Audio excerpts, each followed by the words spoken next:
Ang kapayapaan ng Panginoong Hesukristo ay sumainyong lahat. Magandang araw sa inyong lahat. Saan mang sulok ng mundo kayo naroroon sa sandaling ito. Ang pagninilayang mabuting balita sa araw na ito ay pinamagatang maging mabagal sa paghusga ng iba, pero mabilis na hukom sa iyong sarili.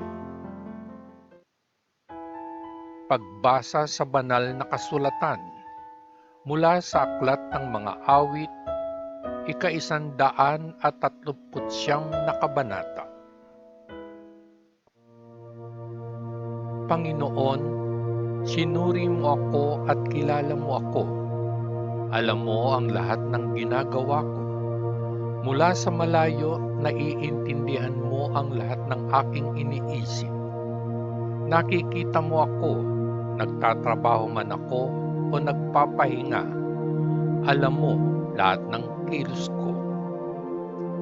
Bago pa man ako magsalita, alam mo na ang sasabihin ko.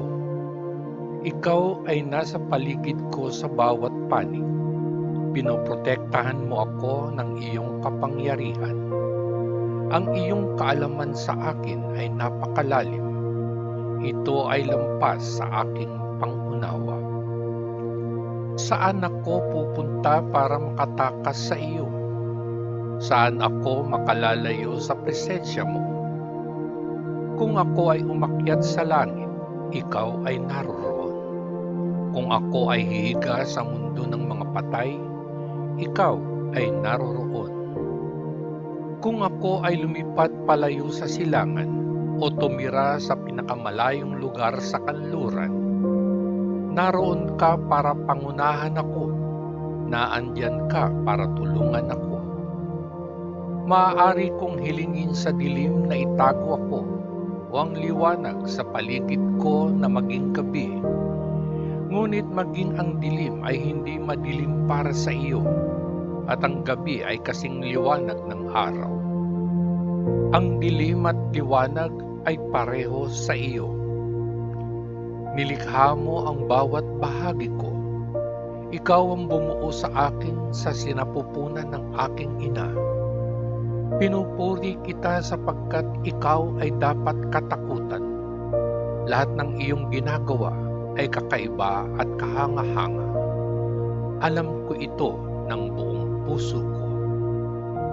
Nang ang aking mga buto ay nabuo, maingat na binuo sa sinapupunan ng aking ina. Noong ako'y lumalaki ay may lihim. Alam mong naroon ako. Nakita mo na ako bago ako isinilang. Ang mga araw na inilaan sa akin ay lahat na itala sa iyong aklat, bago pa man nagsimula ang alinman sa mga ito. O Diyos, gaano kahirap mahanap ang iyong mga iniisip. Ang dami nila. Kung bibilangin ko sila, sila ay higit pa sa mga butil ng buhangin. Paggising ko, kasama mo pa rin ako. O Diyos, sana'y patayin mo ang masasama. Sana ay iwan ako ng mga marahas na lalaki. Sinasabi nila ang mga masasamang bagay tungkol sa iyo. Nagsasalita sila ng masasamang bagay laban sa iyong pangalan. O Panginoon, gaano ako napopuot sa mga napopuot sa iyo. Gaano ko kinasusuklaman ang mga naghihimagsik laban sa iyo. Kinamumuhian ko sila ng may lubos na puot. Tinuturing ko silang mga kaaway ko. Siyasatin mo ako, O Diyos, at alamin mo ang aking isip. Subukin mo ako at tuklasin ang aking mga iniisip. Alamin kung mayroong anumang kasamaan sa akin at patnubayan mo ako sa walang hanggang daan. Ang mabuting balita ng ating Panginoon. Papuri sa Diyos Ama sa kaitaasan, sa ngalan ng Panginoong Hesukristo. Amen. Muli akong bumabati ng magandang araw sa inyong lahat, saan mang sulok ng mundo kayo naroroon sa mga sandaling ito. Sa araw na ito, hayaan po ninyong ishare ko sa inyo muli ang aking maikling pagninilay sa kababasa ko lang na pagninilayang mabuting balita. Ang pagninilay na ito ay pinamagatan kong maging mabagal sa paghusga ng iba, pero mabilis na hukom sa iyong sarili. Sa isang article na nabasa ko sa isang lumang Art Deliberate Diary na isinulat ni Mr. David McCaslin na may pamagat na Standing in the Spotlight, ay natuon ang atensyon ko sa matandang pariralang ito. Excusing the sins we're most inclined to, while condemning those with no mind to. Na ibig sabihin, nakahilig tayo sa pagpapatawad ng mga kasalanan natin habang hinahatulan ang mga hindi natin kaano-ano. Sa madaling salita, kung tayo ang nakagawa ng mali, may katuwiran. Kung ibang tao ang nakagawa ng mali, wala itong katuwiran. Sa isip-isip ko, totoo nga naman. Sa edad kong mahigit 60 anyos na, at sa klase ng naging trabaho ko, iba't ibang karakter, kultura, interest, at paniniwala ng isang tao ang nakasama o nakasalamuha ko na. At kung tatanungin mo sila isa-isa, sa punto ng kung sinong tao ang sa palagay nila ang malamang na mapunta sa langit kapag namatay, may mangilan-ngilan na pangalan ng ibang tao ang sasabihin nila sa iyo. Ang ilan na may walang sasabihin, iwas puso'y ika nga.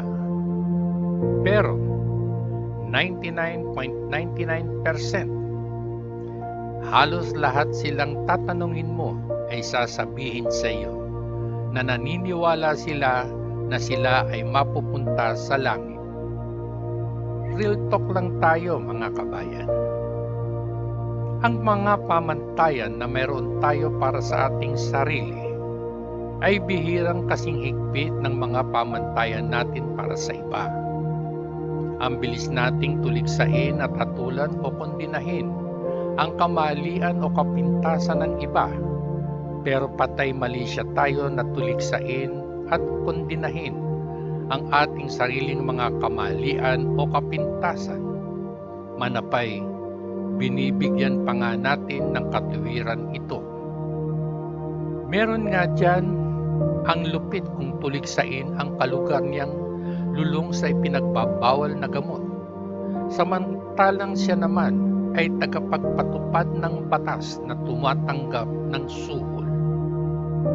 Pero sa totoo lang, kung wala si Kristo, walang sino man ang sapat na mabuti para mapunta sa langit. Tulad na lang ng salmista na sumulat ng awit kabanata 139, matapos niyang manalangin na hatulan ng Diyos ang kanyang mga kaaway, itinuon naman niya ang kanyang pansin sa kanyang sarili.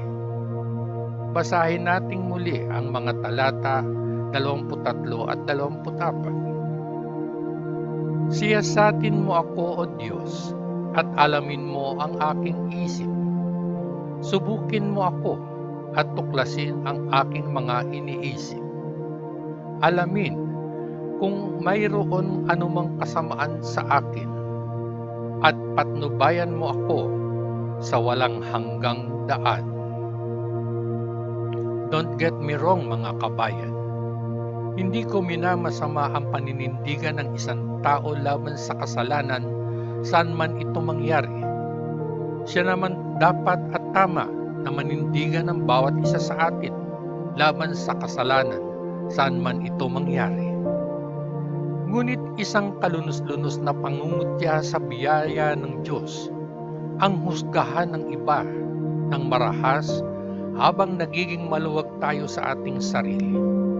Lalong-lalo na kung ikaw ay isang Kristiyano o isang mananampalataya ng Diyos na makapangyarihan sa lahat.